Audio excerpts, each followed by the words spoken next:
Hello friends, இன்றைக்கி நம்ம சேனலில் ஐயம் மசாக் berlada எப்படி தான் பார்க்க போகிறோம். அதாவது கோழி இறைச்சி ஊசி மிளகா போட்டு நல்லா வறுவல் மாதிரி செய்வாங்க. அதுதான் என்னோடய ஸ்டைலில் எப்படி செய்யலான்னு பார்க்க போகிறோம். இது ரொம்ப ஈஸி தான், ரொம்ப சிம்பிளாகவும் இருக்கும், ஆனால் சுவை அட்டகாசமாக இருக்கும். வாங்க எப்படி செய்யலாம் பார்க்கலாம். இது நான் கோழி இறைச்சி பகுதியாக எடுத்துருக்கிறேன். அது மஞ்சத்தூள் போட்டு அரை உப்பு போட்டு இது நல்லா முறுமுறுவாக தன்மை வர வரைக்கும் நல்லா எண்ணெயில் போட்டு பொரித்து எடுத்து வச்சுருக்கிறேன். இப்போ இது சமைக்கிறதுக்கு தேவையான பொருட்கள்லாம் பார்த்துடலாம். 2 செராயை அது லைட்டாக தட்டி வச்சுருக்கேன். அப்போ தான் நல்லா வாசமாக இருக்கும்.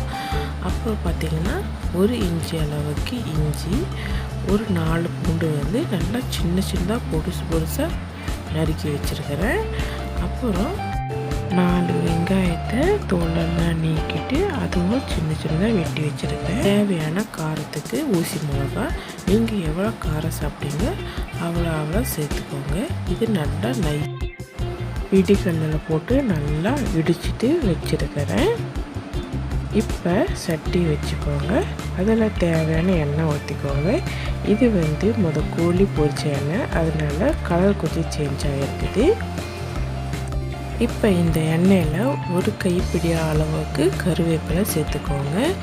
இது நல்லா எண்ணெயிலே பொரிய விடுங்க. எண்ணெய் நல்லா சலசலப்பு தன்மை போய் நல்லா முறுமுறுப்பாக வரணும். அதோட கருவேப்பிலை நல்லா எண்ணெயில் பொரிச்சிட்டு வெளியாக்கி அந்த கோழி பொரிச்சு வச்சுருந்தோம்ல அதே மங்களை வச்சுருங்க. இப்போ இதே எண்ணெயிலே இடித்து வச்சுருந்த ஊசி மிளகாவை போட்டுருங்க. போட்டுட்டு இது நல்லா எண்ணெயிலே வதக்குங்க. நல்லா பச்சை வாசனை போகிற வரைக்கும் நல்லா எண்ணெயிலே வதக்கிக்கோங்க.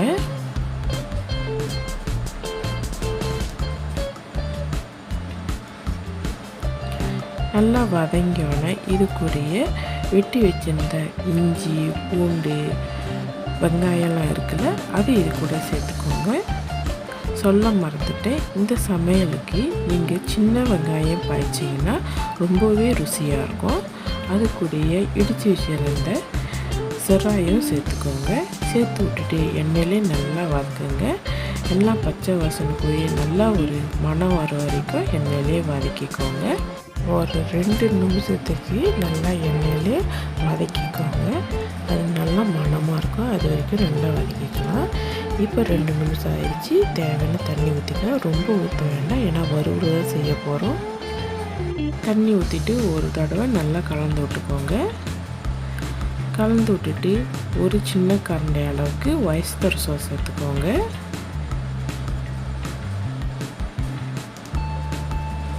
தேவையான உப்பும் போட்டுக்கோங்க. கோழி பொரிக்கும் போது கொஞ்சோண்டு உப்பு போட்டுரும், அதனால் பார்த்து போட்டுக்கோங்க. போட்டு விட்டு எல்லாம் கலந்து விட்டுக்கோங்க. இப்போ கோழி பொரிச்சு வச்சுருந்தோம்ல அதுவும் கருவேப்பிலையும் இதில் சேர்த்துக்கோங்க. சேர்த்து விட்டுட்டு நல்லா பரட்டி விட்டுக்கோங்க. அந்த ஊசி மிளகாய் எல்லாம் கோழி இறைச்சிலையும் நல்லா படுற மாதிரி கலந்து விட்டுக்கோங்க. இந்த மாதிரி இருந்தாலே நம்ம வெளியாக்கிறோம். ரொம்ப நாள்லாம் நம்ம பரட்ட தேவையில்லை. நல்லா கோழி இறைச்சியில் ஊசி மிளகாய் ஒட்டி வந்தாலே வெளியாக்கிடலாம். அவ்வளோதான் ஃப்ரெண்ட்ஸ், சூப்பரான ஊசி மிளகாய் கோழி வறுவல் ரெடி ஆயிடுச்சு. சாப்பிட்றதுக்கு அவ்வளோ சூப்பராக இருக்கும். நீங்களும் மிஸ் பண்ணிடாமல் ட்ரை பண்ணி பாருங்கள். சூடான சோறில் இது சாப்பிட்டோமா அவ்வளோ அருமையாக இருக்கும். அந்த உரப்புக்கும் கருவேப்பிலைக்கும் மணத்துக்கும் அவ்வளோ அருமையாக இருக்கும். இது கூடயே நீங்கள் சாம்பார் கறி, ரசம், சொதிலாம் கூட செஞ்சு சாப்பிட்லாம். அவ்வளோ அருமையாக இருக்கும். நீங்களும் மிஸ் பண்ணிடாமல் இந்த ரெசிபியை ட்ரை பண்ணி பாருங்கள். ட்ரை பண்ணி பார்த்துட்டு எப்படி இருக்குன்னு எனக்கு கமெண்ட் பாக்ஸில் சொல்லுங்கள். மீண்டும் புது ரெசிபியோட உங்கள் எல்லாரையும் சந்திக்கிறேன். அதுக்கு முன்பு என்னோடய சேனலுக்கு நீங்கள் ஒன்று சப்ஸ்கிரைப் பண்ண முடியுங்கன்னா கீழே உள்ள சப்ஸ்கிரைப் நாமத்தையே சப்ஸ்கிரைப் பண்ணிக்கோங்க. அப்போ தான் புது வீடியோ உங்கள் மொபைலுக்கு வந்து சேரும். மீண்டும் புது ரெசிபியோட உங்கள் எல்லாரையும் சந்திக்கிறேன். பாய்.